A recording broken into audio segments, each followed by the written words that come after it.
Besar je ayam dia lah. Ya. Ni kena potong dulu lah. Ya, Ayam lemon dia. Senang nak makan tau. Ya.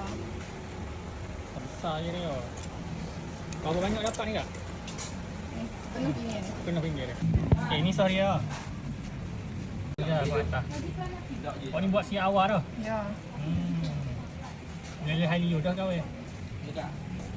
Kailan. Kailan, kalian goreng? Oh, sedap. Oh, sedap bau dia. Naik. Oh, ada sagi. Untuk atas pula. Oh, ada bunga pula. Ayam lemon ada bunga ni. Hijau. Ya. Awal presentation dia. Okey. Siapa ni? Berapa yang ni? Lah ya. 14.